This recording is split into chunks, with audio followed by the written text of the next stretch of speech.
बिस्मिल्लाहिर्रहमानिर्रहीम अस्सलामु अलैकुम। First year computer sciences algorithm and problem solving unit number 3, unit number 2 and unit 1 detail के साथ उनकी वीडियोस और एक्सरसाइज सारी चैनल पर अपलोडेड है। प्लेलिस्ट बनी हुई है कंप्यूटर की, आप लाजमी जाकर देखिए और चैनल को सारा जो है ना वो आप ऑब्ज़र्व करें। अल्हम्दुलिल्लाह हमने तमाम सब्जेक्ट्स का जो है ना कंटेंट अपलोड कर रहे हैं। चैनल को सब्सक्राइब लाजमी कर लीजिए और तमाम कंटेंट को डिटेल से देखिए। इंशाअल्लाह अज़ीज़ आपके लिए पेपर पॉइंट ऑफ व्यू से और वैसे जो है ना आपके स्कूल के कॉलेज के एग्जामिनेशंस के हवाले से, स्कूल के एग्जामिनेशन के हवाले से भी इंशाअल्लाह ताला आपको कंटेंट जो है ना वो रेडीली अवेलेबल होगा। चैप्टर की तरफ चलते हैं। एल्गोरिदम क्या है जी? और एल्गोरिदम जो है वो आप कह सकते हैं कि एक फ़्लो है। प्रोग्राम किस तरह रन करेगा और प्रोग्राम जो है ना वो कैसे, उसका स्ट्रक्चर क्या होगा, तो उसके लिए हम एक एल्गोरिदम बनाते हैं और एल्गोरिदम बनाकर जो है हम उस प्रोग्राम की फंक्शनिंग को जो है ना ऑब्जर्व करते हैं। Understanding algorithm is essential not only for the computer sciences but also every problem solving. We will start by learning what computational problem and how to describe them clearly. यानी हर चीज़ के लिए देखें ना, एल्गोरिदम का मतलब है रोड मैप। किसी भी काम को करने के लिए जो रोड मैप होता है ना वो हमारे पास क्या कहलाता है? एल्गोरिदम कहलाता है। A computational program problem is a challenge that can be solve through a computational process. कहते हैं जो कंप्यूटर का जो भी प्रॉब्लम है, जो भी कंप्यूटेशनल प्रॉब्लम्स आ रही है वो कंप्यूटेशनल प्रोसेस के जरिए सॉल्व हो सकती है ना। So which using algorithm a set of step by step instruction that can computer execute। Input को देखते हैं, प्रोसेस एंड आउटपुट। देखिए हमने देखना होता है कि प्रोग्राम का फ्लो क्या होगा। द डेटा और information given to the algorithm at the beginning of the problem, the step और rules that are apply to the input to generate the output, the solution और result produce by the algorithm after processing the input. तो ये algorithm है कि हमने कुछ चीज़ें information provide की कि आपने इस तरह जो है ना वो इंफॉर्मेशन सिस्टम से ली है और आपने उसके बाद ये हमारे पास एक एल्गोरिदम है। हमने जो स्टेप किसी भी चीज़ को सॉल्व करने के लिए बनाए हैं हमने उसको सॉल्व, कंप्यूटर में जाहिर सी बात यही होता है, आप इनपुट देते हैं उसके ऊपर सम जो है ना वो उसके ऊपर सम प्रोग्राम या प्रोसेस जो है ना वो अप्लाई होता है, उसके बाद आपका आउटपुट जो है ना वो आ जाता है ऑपरेशन वगैरह अप्लाई होने के बाद। Characteristics computational problems. To solve a problem computationally we need to understand its characteristics. हमें कंप्यूटेशनल प्रॉब्लम को सॉल्व करने के लिए उसकी कैरेक्टरिस्टिक्स पता होने चाहिए कि वो कौन कौन सी चीज़ें हैं जिसकी मदद से हम जो है ना अपना डिज़ायर आउटपुट लेकर आ सकते हैं। Classification of computational problem. Computational problem can be classified into different category based on their characteristics and the method required to solve them. वो कहते हैं जी क्लासिफिकेशन ऑफ कंप्यूटेशनल प्रॉब्लम जो है ना वो डिपेंड करती है उनके प्रोसेसेस के ऊपर और उनकी रिक्वायरमेंट्स के ऊपर। डिसीजन प्रॉब्लम्स हैं, problem where the output is simple yes और no. Search problems, problem where the task is to find a solution और an item that meet certain criteria. Search problems का मतलब ये है कि हमने ये देखना होता है कि हमारा जो सोल्यूशन है वो यानी कि जो हमारा सोल्यूशन है वो हमारी रिक्वायरमेंट के मुताबिक नहीं आ रहा, तो फिर हमने प्रॉब्लम को सर्च करना है। Optimization problem, problem where the goal is to find the best solution according to the criteria. अब प्रॉब्लम हमारे पास ऐसी आ गई जिसके अंदर हमने देखना है कि यार हमारे पास प्रोग्राम जो हम रिक्वायर्ड कर रहे हैं वो बिल्कुल एक एक्यूरेट वैल्यू दे, एक एक्यूरेट रिजल्ट दे, वो नहीं आ रहा। काउंटिंग प्रॉब्लम, यानी कि problem where the object is to count the number way certain condition can be meet. ये तमाम प्रॉब्लम्स हैं। Well defined versus ill defined problem. देखिए जब प्रॉब्लम वेल डिफाइंड होती है ना तो फिर सोल्यूशन बड़ा अच्छा निकल आता है। जब आपको अपने मसले का पता लग जाता है ना तो आप प्रॉब्लम को जल्दी सॉल्व कर लेते हैं। Well defined problem have a clear goal, input, processes and the output. For instance the problem of determining if the number is even is a well defined problem because it has clear goal. कि हमने ये पता लगवाना कि number even है कि नहीं है, तो हमारे पास सर्टन रूल्स होते हैं कि जी इवन नंबर वो होते हैं कि जो 2 पर डिवाइड हो जाता है, यानी ये हमारे पास फिर आगे तमाम जो आगे डिसी ये देखें ना अच्छे if the number divided by 2। Ill define this problem lack clear definition और मे हैव अ इम्बिगुअस गोल। इम्बिगुअस का, इम्बिग्विटी का मतलब होता है कि क्लैरिटी नहीं है, क्लियर नहीं है, clarity. For instance, consider a project aimed at how to reduce poverty in Pakistan. The goal is vague and broad. Vague का मतलब होता है कि certain नहीं है और broad है बड़ा, कि कैसे आप इन चीज़ को जो है ना वो कौन कौन से आप इन टीचर पुट करेंगे कौन कौन सी आप यानी कि प्रॉब्लम्स को जो है ना वो देखेंगे, कौन कौन से पैरामीटर को यूज़ करेंगे कि ये दिखाने के लिए कि जी ये पाकिस्तान में पॉवर्टी क्या है। सो ये बड़ा मुश्किल मसला है, इसको सोल्व करना भी बहुत मुश्किल है। आगे की तरफ बढ़ते हैं, एल्गोरिदम फॉर प्रॉब्लम सॉल्विंग। अब जब हमने कोई प्रॉब्लम सॉल्व करना उसका एल्गोरिदम बनाते हैं, उसका जिसको हम प्रिलिमिनरी इन्वेस्टिगेशन बोलते हैं, रोड मैप कह सकते हैं। Algorithm are step by step procedure for solving problem much like as a recipe provide step by step cooking a dish. जिस तरह कुकिंग करते हुए एक डिश बनानी है, आपके पास एक रिटन फॉर्म के अंदर कोड लिखा होता है कि पहले आपने ये करना ये करना ये करना है, तो इसी तरह एल्गोरिदम के अंदर भी यही है। Understanding algorithm is essential because they provide the logic behind the software operation. हमें अगर एल्गोरिदम को अंडरस्टैंड करना ज़रूरी है ताकि हमें पता लगे हाँ ये पहला स्टेप जो इधर आ रहा है ये नंबर 1 पर क्यों आ रहा है, उसके बाद का स्टेप ये सेकंड स्टेप भी क्यों है, ये थर्ड क्यों है। हमें अंडरस्टैंड करना होगा एल्गोरिदम को किसी भी प्रॉब्लम। जैसे कि फॉर एग्जांपल अगर हम सी लैंग्वेज में या पाइथन की लैंग्वेज के अंदर कोई प्रोग्राम हम, तो जिस तरह हमें पता होता है कि जी कि एक स्टेप है उसके बिहाइंड, यानी हर स्टेप के बाद दूसरा स्टेप क्यों है, allowing us to solve complex problem, optimize performance and ensure accuracy in various application. So हमें ये एल्गोरिदम जो है ना एक कितने भी कॉम्प्लेक्स प्रॉब्लम्स हो उनको सॉल्व करने में, किसी भी प्रॉब्लम उसकी परफॉर्मेंस को ऑप्टिमाइज़ करने के अंदर, और तमाम एप्लीकेशन आपस में इंटरलिंक्ड अच्छे तरीके से चले, तो ये हमारे लिए हेल्पफुल होता है। सो हमारे पास आप ये देख सकते हैं, ये भी एक do you know the Google search engine uses a complex algorithm called a page rank to determine the relevance of the web page. This algorithm considers various factors including the number of links to a page and the quality of those links and to rank pages in the search result. देखिए sometime हम Google पर कोई चीज़ search करते हैं, for example मैंने कुछ search किया कि किसी भी चीज़ को ना सर्च किया मैंने, और मेरे पास गूगल के फर्स्ट पेज पर सबसे पहले एक लिंक ओपन हो गया। ठीक है ना, जब आपको चीज़ सर्च करते हैं गूगल मुख्तलिफ पेज ओपन कर देता है, तो वो जो नंबर 1 पर पेज आया है वो नंबर 1 पर ही क्यों आया, और वो सबसे फर्स्ट पेज। तो जो गूगल जो है वो एक स्पेशल एल्गोरिदम यूज़ करता है। गूगल जो है ना सर्टेन रूल्स कीवर्ड्स होते हैं वो यूज़ करता है कि यार ये पेज नंबर 1 पर रैंक होगा, ये पेज नंबर 2 पर रैंक होगा, ये लिंक नंबर 3 पर रैंक होगा, तो उधर भी एल्गोरिदम है। इसी तरह यूट्यूब वीडियोज़ हैं, यूट्यूब के जो यूट्यूबर्स हैं वो जानते हैं। अब हम जो है एज अ यूट्यूबर हम देखते हैं कि यार हम ऐसे कीवर्ड यूज़ करें और हम ऐसी जो है ना वो थंबनेल ऐसा हो कि एल्गोरिदम जो है ना वो उस तरह का मीट करे कि हमारी वीडियो जो है ना वो टॉप पर दिखाई दे या ज़्यादा से ज़्यादा जो है ना व्यूवर्स को दिखाई दे। तो ये इसके पीछे सारा एल्गोरिदम्स होते हैं, क्योंकि बैकएंड के ऊपर जो है ना जितने आप एक्यूरेसी के साथ जाएंगे उतना ही फ्रंट के ऊपर जो है ना आपका, क्योंकि एक देखें ना ऑफ एंड ऑन पेज होता है ना, एक होती है ऑन पेज प्रोग्रामिंग। तो अब उसके सिलसिले में हमारे पास generate and the test method. पहला मेथड क्या है, जनरेट करना। This method work by generating a potential solution to a problem and then testing each one to determine if it meet the required condition.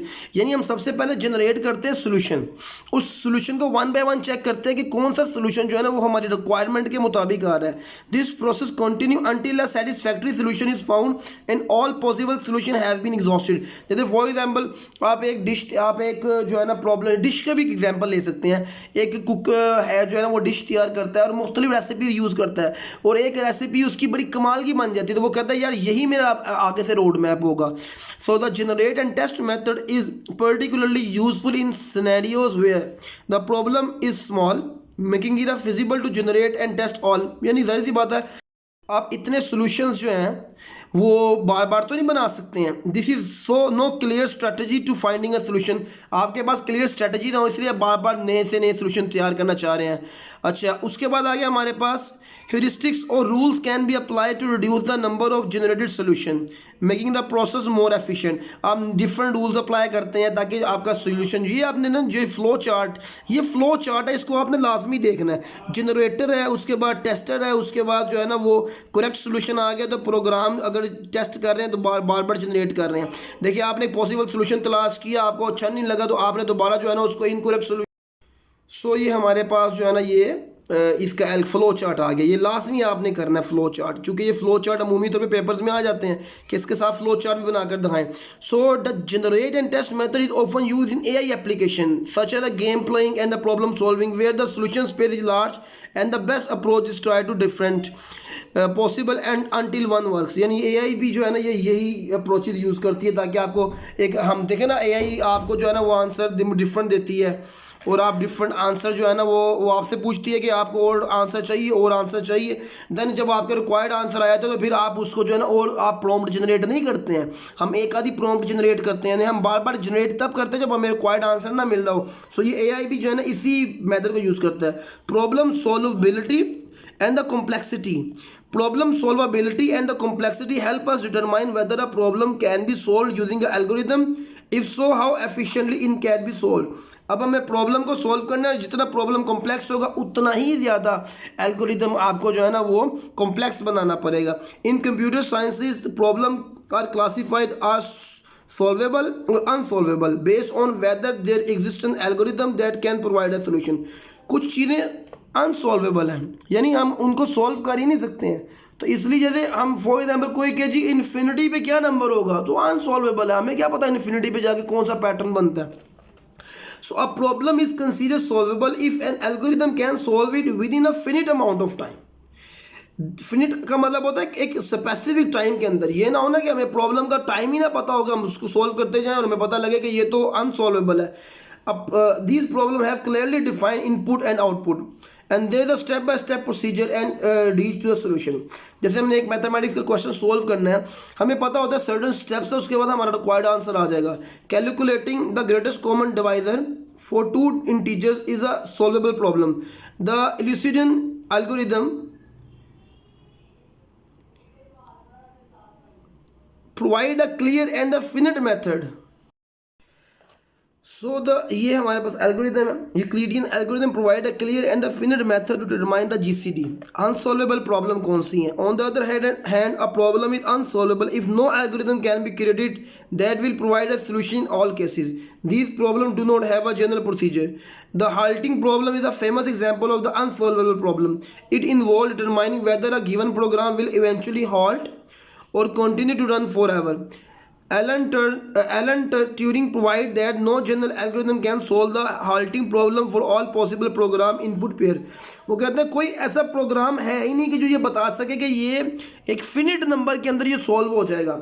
तो ये हमारे पास unsolvable problem है, यानी कुछ प्रॉब्लम ऐसे हैं कि जिनको लिए आपको पता ही नहीं है कि आपको कितने नंबर ऑफ टाइम्स लूप को ओपन करना पड़ेगा या लूप रन करना पड़ेगा, ये कौन सा सिलेक्शन स्टेटमेंट अप्लाई करना पड़ेगा कि आपका फिनिट जो है ना वो सेट ऑफ एल्गोरिथम बन जाए। सो ये हमारे पास सॉल्वेबल एंड अनसॉल्वेबल प्रॉब्लम है। एक होता है traceable, tractable and the intractable problems. Once a problem is determined to be solved, the next consideration in its computational complexity, how efficient in can be solve. Problem are categorize are tractable और इनट्रैक्टेबल।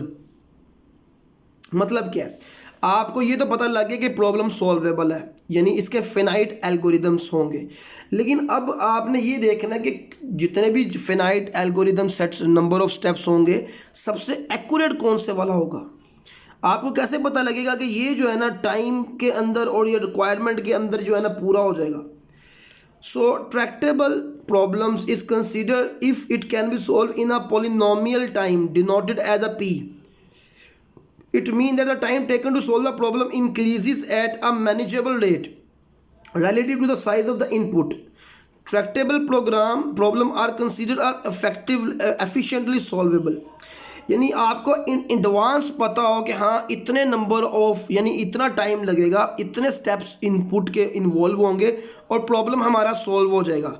Example, sorting a list of number using algorithm such as the merge sort और quick sort is the traceable problem because these algorithm have a polynomial time complexity of O N log N. यानी ये हमारे पास ना ये हम जानते हैं ना ये एल्गोरिदम का स्ट्रक्चर है कि हमेशा जो है पावर जो है ना वो लॉग से पहले आ जाती है, तो यानी हमें पता होगा कि यार इतने और लॉग एन जो है ना ये नंबर ऑफ टाइम होगा, और ये हमारे पास जो है ना वो पॉलिनोमियल है, जो जितना यानी हम जो इनपुट हम यूज़ करेंगे तो हम मल्टीप्लाई करवा के आंसर निकाल सकते हैं।